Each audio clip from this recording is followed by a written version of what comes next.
ಬ್ರೇಕ್ನ ನಂತರ ಬೆಂಗಳೂರು ಫಸ್ಟ್ಗೆ ಮತ್ತೆ ಸ್ವಾಗತ. ಬೆಂಗಳೂರಿಗೆ ಕೇವಲ ಗಾರ್ಡನ್ ಸಿಟಿ ಅಂತಷ್ಟೇ ಅಲ್ಲ, ಲೇಕ್ ಸಿಟಿ ಅಂತ ಕೂಡ ಕರೀಲಾಗ್ತಾ ಇತ್ತು. ನಿಮಗೆ ಆಶ್ಚರ್ಯ ಆಗಬಹುದು, ಬೆಂಗಳೂರ ಒಡಲಲ್ಲಿ ಅಷ್ಟೊಂದು ಕೆರೆಗಳಿದ್ವು.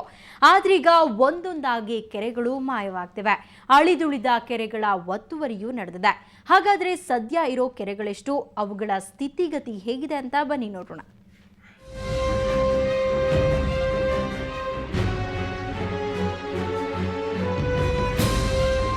ಬೆಂಗಳೂರಲ್ಲಿ ಬರೋಬ್ಬರಿ 250ಕ್ಕೂ ಹೆಚ್ಚು ಕೆರೆಗಳಿದ್ವು ಅಂದ್ರೆ ಅನೇಕರು ಮೂಗಿನ ಮೇಲೆ ಬೆರಳಿಟ್ಕೊಳ್ಬಹುದು.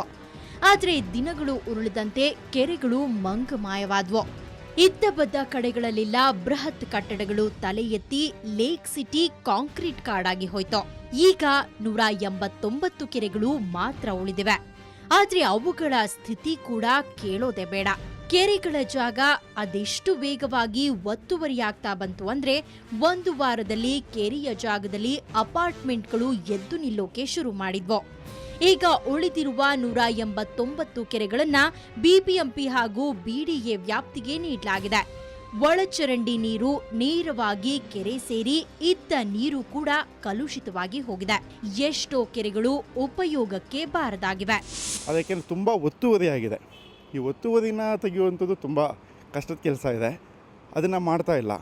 ಕೆಲವೊಂದು ಕೆರೆಗಳನ್ನ ಮಾತ್ರ ಅಭಿವೃದ್ಧಿ ಮಾಡಿದ್ದಾರೆ, ಆದರೆ ಅದರಲ್ಲಿ ನೀರು ಹೋಗುವಂಥ ವ್ಯವಸ್ಥೆ ಇಲ್ಲ. ಯಾಕೆಂದರೆ ರಾಜಕಾಲುವೆಗಳು ಎಲ್ಲ ಒತ್ತುವರಿ ಆಗಿರೋದ್ರಿಂದ ಈ ಕೆರೆಗಳಲ್ಲಿ ಮೊದಲು ಕೆರೆ ಮುಚ್ಚಿ ದುಡ್ಡು ಮಾಡೋ ವ್ಯವಸ್ಥೆ ಇತ್ತು. ಈಗ ಕೆರೆ ಅಭಿವೃದ್ಧಿಲಿ ದುಡ್ಡು ಲೂಟಿ ಮಾಡುವಂಥ ವ್ಯವಸ್ಥೆ ನಡೀತಾ ಇದೆ. ಹೌದು, ಕೆರೆಗಳ ಅಭಿವೃದ್ಧಿ ಹೆಸರಿನಲ್ಲಿ ದೊಡ್ಡದೊಂದು ಮಾಫಿಯಾ ಹುಟ್ಕೊಂಡಿದೆ. ಅನುದಾನದ ಹೆಸರಿನಲ್ಲಿ ಜನಪ್ರತಿನಿಧಿಗಳು ಬಿಬಿಎಂಪಿ ಹಾಗೂ ಬಿಡಿಎ ಕಣ್ಣಿಗೆ ಮಣ್ಣೆರಚಿ ಕೋಟಿ ಕೋಟಿ ಹಣವನ್ನ ಕೊಳ್ಳೆ ಹೊಡಿತಿದ್ದಾರೆ ಅನ್ನೋ ಆರೋಪ ಹೊಸತೇನಲ್ಲ.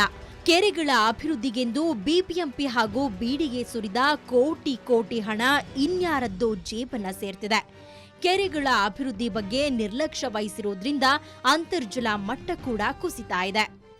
ಇವರು ಅಭಿವೃದ್ಧಿ ಅಂತ ಏನು ಅಂದ್ಕೊಂಡಿದ್ದಾರೆ, ಕೆರೆನ ಒಂದು ವಾಕಿಂಗ್ ಟ್ರ್ಯಾಕ್ ಮಾಡೋದು, ಒಂದು ಐಲ್ಯಾಂಡ್ ಮಾಡೋದು, ಅಲ್ಲಿ ತೊಗೊಂಬಂದು ಎಲ್ಲಿ ಒಂದು ಬೋಟಿಂಗ್ ಮಾಡೋದು, ಇದನ್ನು ಅಂದ್ಕೊಂಡಿದ್ದಾರೆ. ಅದಲ್ಲ, ಕೆರೆಯನ್ನು ಸ್ವಚ್ಛಗೊಳಿಸಿ ಅದನ್ನೇನು ಆವರಣನ ಅಚ್ಚುಕಟ್ಟಾಗಿ ಇಟ್ಕೊಳ್ಬೇಕಾಗಿರೋದು ಅದರ ಜನಪ್ರತಿನಿಧಿಗಳು ಮಾಡಬೇಕಾದ ಕೆಲಸ. ಅದನ್ನು ಮಾಡ್ತಾ ಇಲ್ಲ. ಕೆರೆಗಳ ಆವರಣದಲ್ಲಿ ವಾಕಿಂಗ್ ಟ್ರ್ಯಾಕ್, ಸಾರ್ವಜನಿಕರು ಕೂರಲು ಬೆಂಚ್ಗಳು, ಕೆರೆಯಲ್ಲಿ ಬೋಟಿಂಗ್ ವ್ಯವಸ್ಥೆ ಕಲ್ಪಿಸುವುದೇ ಕೆರೆಗಳ ಅಭಿವೃದ್ಧಿಯಲ್ಲ. ಕೆರೆಗೆ ಸಮರ್ಪಕವಾಗಿ ನೀರನ್ನ ಪೂರೈಸಬೇಕು, ಆಗಾಗ ಹೂಳು ತೆಗೆಸಬೇಕು, ಒತ್ತುವರಿ ಮಾಡಿಕೊಂಡವರ ವಿರುದ್ಧ ಕಠಿಣ ಕ್ರಮ ಜರುಗಿಸಬೇಕು. ಮೊದಲು ಜನಪ್ರತಿನಿಧಿಗಳಿಗೆ ಕಾಳಜಿ ಇರಬೇಕು. ಆಗ ಮಾತ್ರ ಕೆರೆಗಳನ್ನ ಉಳಿಸಲು ಸಾಧ್ಯ. ಇದ್ದ ಕೆರೆಗಳನ್ನು ನುಂಗಿ ನೀರು ಕುಡಿದ್ರೆ ಮುಂದೊಂದು ದಿನ ಬಾಯ್ ಬಾಯ್ ಬಡ್ಕೊಳ್ಬೇಕಾಗತ್ತೆ. ಬೆಂಗಳೂರಿನಿಂದ ಕ್ಯಾಮರಾಮನ್ ಅತೀಕ್ ಜೊತೆ ಪಿ ಮಧುಸೂದನ್, ಸುವರ್ಣ ನ್ಯೂಸ್. ಇನ್ನು ಸಿಲಿಕಾನ್ ಸಿಟಿಯಲ್ಲಿ ಈಗಾಗಲೇ ಮಾಯವಾಗಿರೋ ಕೆರೆಗಳು ಬೇರೆ ಬೇರೆ ರೂಪ ಪಡೆದಿವೆ.